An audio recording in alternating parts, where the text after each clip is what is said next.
Before starting, I want to highlight two words about myself. I'm, as you say, Matteo Bonifazi. I'm Android developer since Android 1.6. I'm a Google developer expert for the Android platform, but the more important things, I'm a pasta carbonara addicted. So if you know a good place here in New York to eat pasta carbonara, just let me know. On top of that, I really hate Microsoft Office and all these kind of things that a manager has to do, and also the Jira notification that makes up my email. I work in CodeMotion. We make conferences in Europe, in Italy, Spain, Germany, and in Amsterdam, in Holland. On top of that, this is an online platform also where you can find tech article, webinar, learning programs. So far, not just regarding Android, but also regarding several things, like several topics like DevOps, front-end, and so on. But stop speaking about these kind of things. I want to just make a disclaimer regarding this presentation. This presentation is going to be dessert-free, so there is no dessert. And it's going to be compliant with the new Android policy that came last week, so we cannot speak about dessert anymore, just numbers. What we are going to see today, quite easily, we're going to see the status on the home screen, on my home screen on my device, and see how we can improve this kind of home screen in order to improve the usability for the user, in order to create our application, in order to make better our application, in order to engage in the home screen the interaction between the user and the application itself. So let's start. This is more or less the status on my home screen. So there are just icons, as you can see, several apps, with all the kind of different kind of apps, but all the icons are the same, let's say. So the same level, there is like a flat status. How we can arrive in this kind of situation? Pretty easily. You usually, when you want to install an application, you go on Google Play, download the application, and you have the icon on the screen. That's easily, you cannot do anything more than that. Or the next step is to add an icon directly from your launcher in the home screen, so easily as well. But what can I say about these things? That it looks like really tough, because it's all the icon and all the application looks the same in the home screen. So there is no like priority between one app and the others. And this is the status. So we can say that it's not bad, this status, but it's not really useful for the user itself. So we want to move forward to this status. Forward means making a step where the user can actively work on the home screen. So we can, like, he can push and pull from the home screen, making some activity and understand if everything goes well with the application that he loves. So there are the push way that we identify as the shortcuts, which are like a component that comes out like in the Android 7.1 API 25, and it performs multiple action with relative less effort for the user. So it's a way to maximize the action that the user can make with our application. And the goal that the shortcut has is to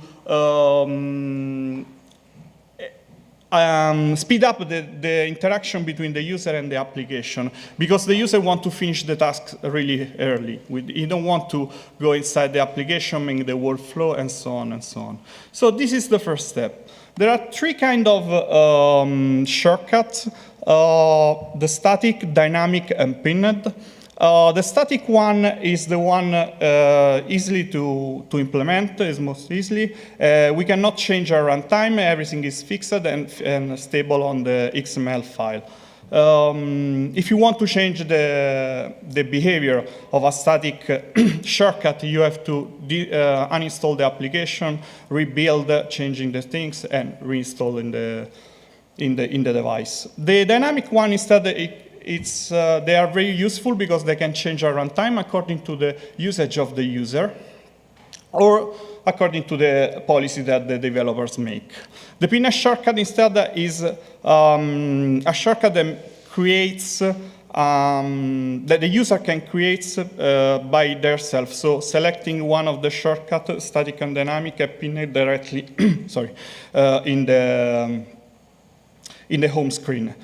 So as we see, we have three different kinds of shortcuts. The important thing is that we have, before starting programming with the shortcut, we need to think about which are the common tasks or which are the tasks that we, as a developers, want to align in our application in order to improve the usage and the velocity between the user and the app itself.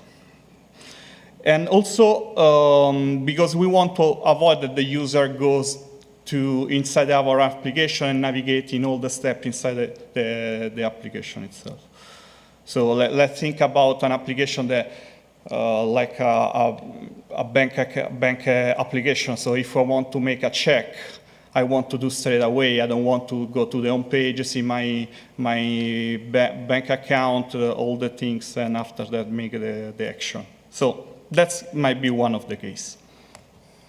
So starting from the static one, the first step to do is to add the metadata in the Android manifest pretty easily.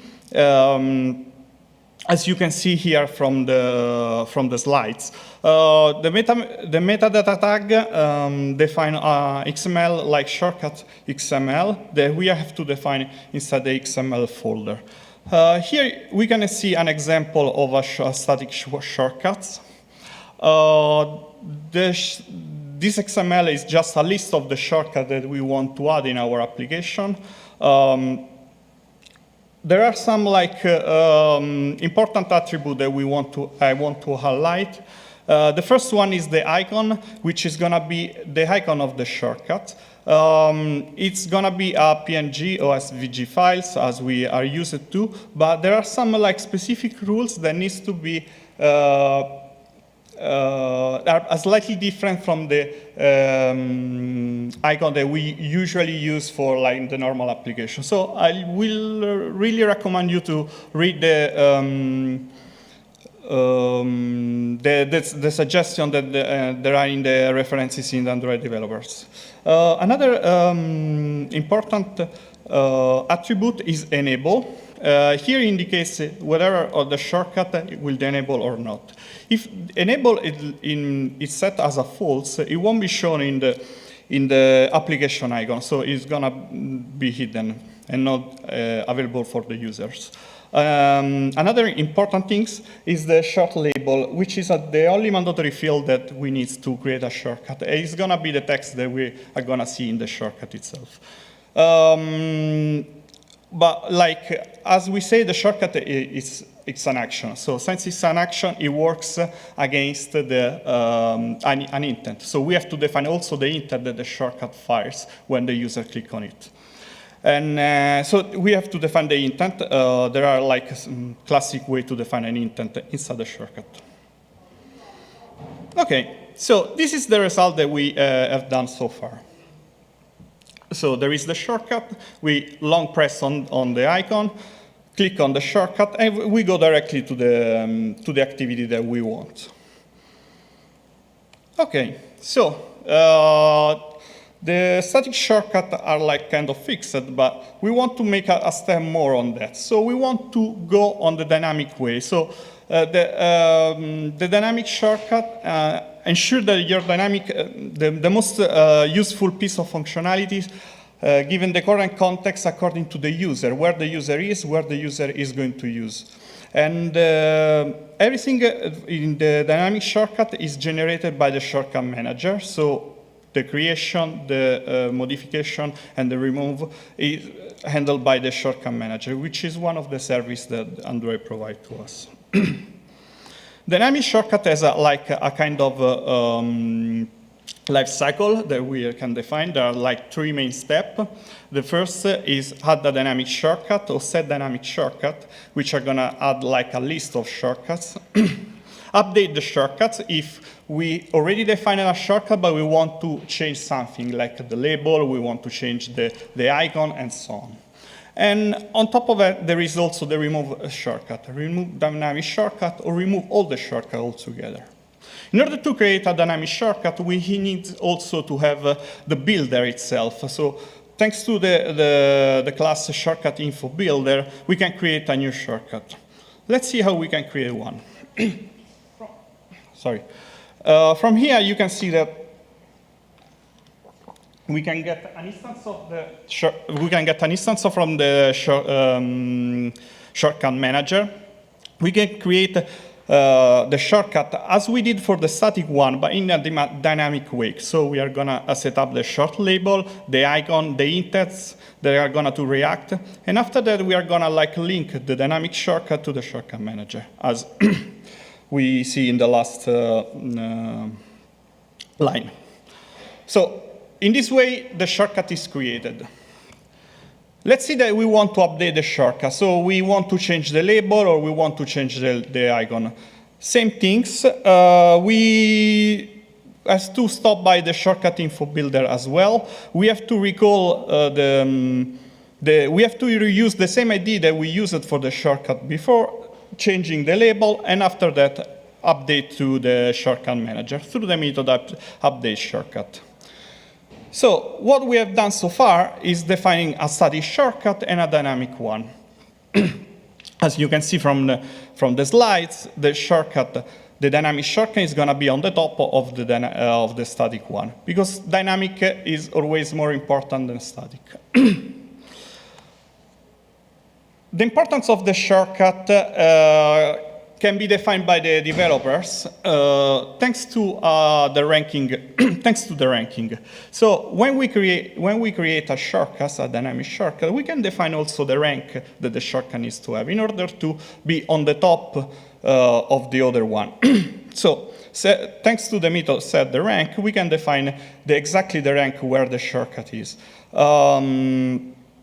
It's important to say that this is forced by the developer. So it's the developer that decide which is the right order for the users. Set rank doesn't accept any negative value, and the higher value will display the shortcut on top of the others. But of course, this is, as we say, is what the developers decide for the users.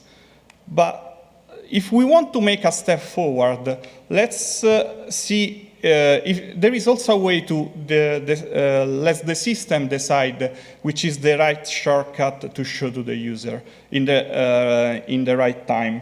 And tracking the usage of the shortcut helps the system to create a perfect behavior for the final users. So thanks to the method report shortcut used, defining the idea of the shortcut, every time that the shortcut is used, we can keep tracking regarding the shortcut. And there is a prediction engine behind the shortcut manager that promote the shortcut with a more used to the user. So this behavior is really important because helps and gives to the user the right action that the user wants. Perfect. So we have seen the static, dynamic. The last step is the pinner shortcut. Pinner shortcut is, let's say, a kind of approach a bit different because it's when the user wants to highlight one of the shortcuts that the application promotes. Let's be more clear. Here we can see from the screen that we have the up shortcut that we have seen so far, but there are also pinner shortcuts on the bottom of the screen. How we can do like this? We can force with a long press of one of the up shortcuts that we have, and we can drag and drop the shortcut to the top of the screen, and we create a pinner shortcut. This kind of shortcut is created by the user, so as a developer, we cannot do nothing from that. But we can propose to the user how if he wants a pin shortcut in our code. So if we have a functionalities, let's say, as I say, the bank account, I want to make a check, paycheck. I want to ask to the user, this functionality is something that is really useful for you. So do you want to add a shortcut in your home screen? So the first step is to double check if pin shortcut is supported by the system. That's thanks to the function isRequest pin shortcut supported. You can check if the home screen supports the pin shortcut. Pin shortcut comes in Android 8. In Android 8, so there are some like home screen that doesn't support it at all. So if it doesn't support, we can like remove it. I mean, we cannot add. So if it's supported instead, we can like create the shortcut with the shortcut builder info. We have to create also a pending intent. And after that, we have to call the method request pin shortcut from the shortcut manager. And it's going to be the shortcut manager, the owner, to create a pin shortcut in our own screen. As soon as the shortcut is created, we can, after that, like moving in the home screen as well. So best practice to make a shortcut. The Android system gives 5 spots for shortcut, but like the guideline suggests to use 4. Of course, we cannot create an infinity list of shortcuts, otherwise it's going to be not a shortcut anymore, because not all the things can be shortcutted. Another important thing is the description. So we have to be focus on the description. We have to be short to understand, making understandable the description for the users. So the short label needs to be maximum 10 chars, and the long description label is going to be maximum 25 chars. Perfect. The last step that I want to highlight is that when we create a shortcut, it's important also to work with the creation over an update. As we have seen, we can update a shortcut, but this is not really worth for us. It's better to remove the shortcut and create a new one. Let's make an example. In my phone app, one of the used action that I do is to make a call to my mom. Okay, perfect. We are going to create a shortcut that is related to the call directly to call my mom. But after that, I got a girlfriend, so I want to, the most call that I make is to my girlfriend. Instead to update the shortcut just to change the number, to change the intent, it's better to remove the shortcut that I created with the mom and add a new one with my girlfriend. That's because it's going to be worse for the system, is going to be safer for the action of the shortcuts. Perfect. Okay, so we have seen the push way, so where the user can push the results, can push the action to make something on the screen. Let's make, sorry. Let's make a different approach, the pull way. So using the app widget is going to be easier to provide some information or piece of information that comes from our app directly in the screen of the users. So widgets are in the Android system such a long time. I don't even remember when they were out. I think from one of the first release of Android, and they slightly change over the version, but like the main meaning is always the same. It's something that is always a bit hidden in the Android resources, so that's why I want to highlight. Widget can be standalone application, or more commonly can be integrated in other apps. And a good widget provides a useful, concise, and timely information for the users. Of course, we can create how many widgets we want inside our application, so not just one, but even more, 2, 3, according to the information that we want to display. And also the goal of the widget needs to be different. Okay, there are three main components for the widget. The first one is the app widget provider info, which is like a common metadata.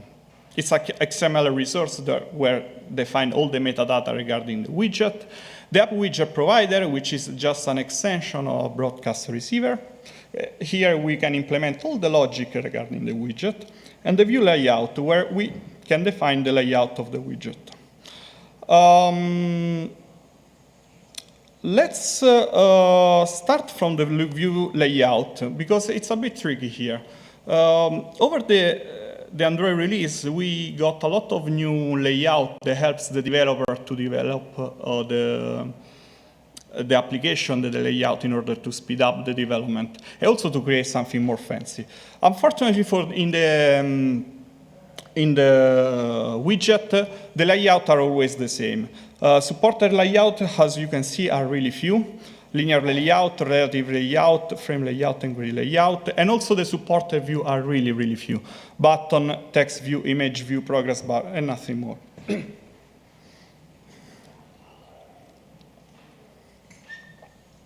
Sorry. Okay. Why there is this situation, there is this kind of bottleneck? It's important to say that most of the time widget is hosted in another application, like the launcher, which is run in another process of our application. So in order to create a connection between the process and the layout of our app and the host app, so the launcher, we need to work with a remote view.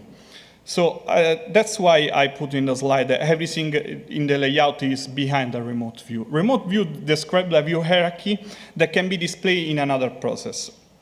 The hierarchy is inflated from a layout resource easily, as we are used to. And this class provides some basic information on how to modify the content and how to inflate a new hierarchy. All the reason behind this is regarding security and performance, because of course the launcher is another application, so we cannot take control about what we can do there. So this is the main reason why there is this kind of approach. It's important to say, well, when we define a layout of a widget, it's important also to not define the padding, because the padding is handled by the system automatically. Perfect. So let's see the first step. App widget provider info. Okay, here, this is XML file, as we said. There are some important attributes to highlight also here. The first one is update period millis, which is an attribute that gives to us the time to update the widget. So how often the widget will be updated by the system. Another important thing is the resize mode, vertical or horizontal, because widget can be resized by the user, so we can enlarge or resize the widget as we want. But we have to design how our widget is going to be redesigned. So just vertically, just horizontal, or both.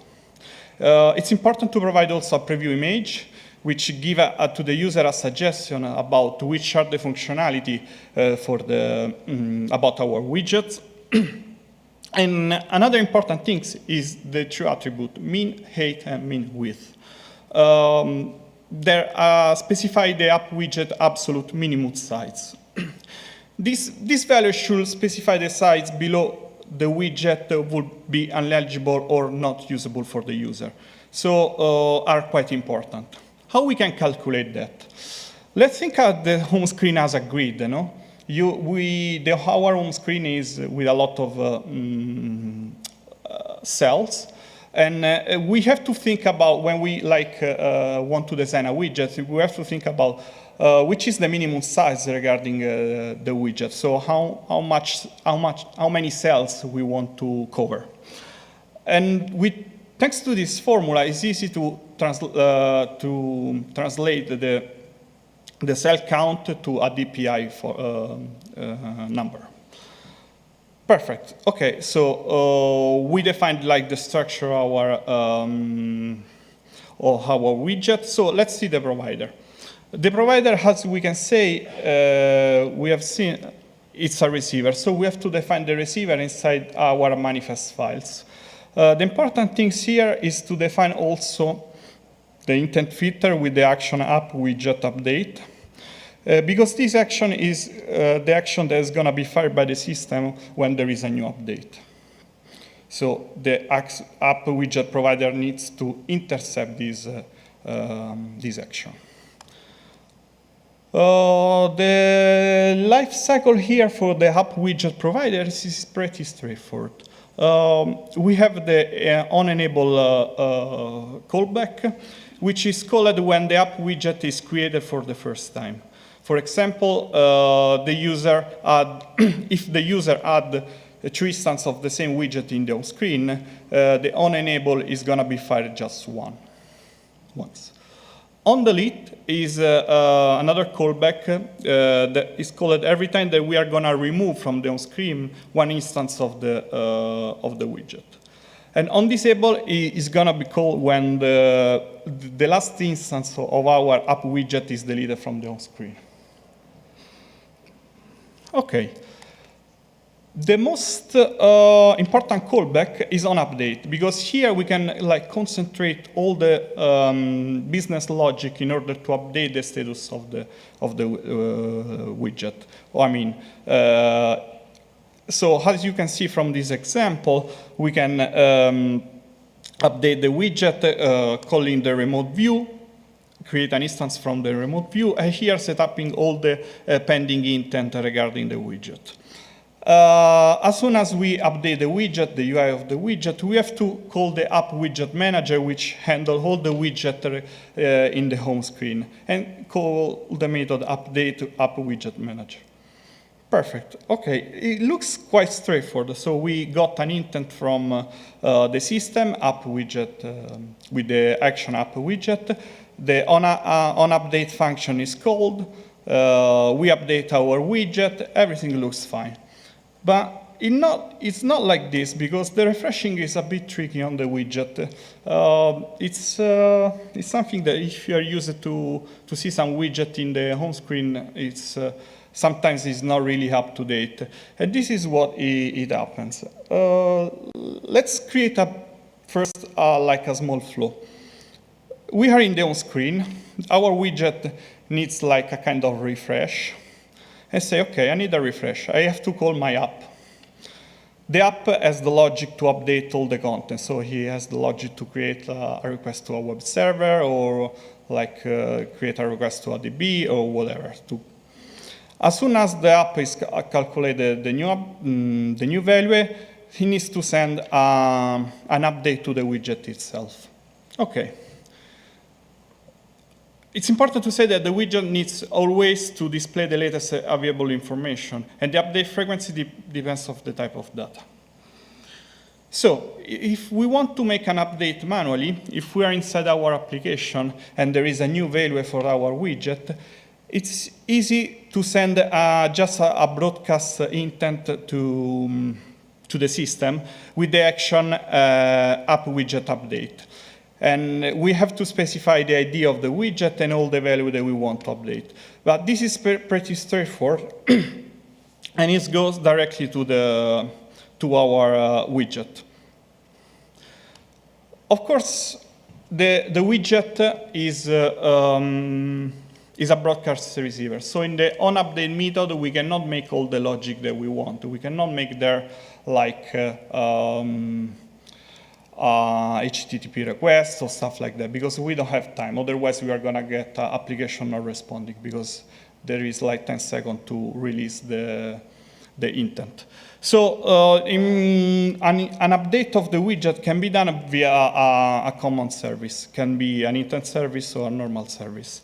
Here is what we can do. So we start the service in the onUpdate method. And when the service starts, there we are going to update with the logic all the information for the widget. OK. As soon as the information is done, the service is going to be sleep. It's going to sleep. Cool. Okay, so regarding the widget, we have seen that there are some best practice to follow.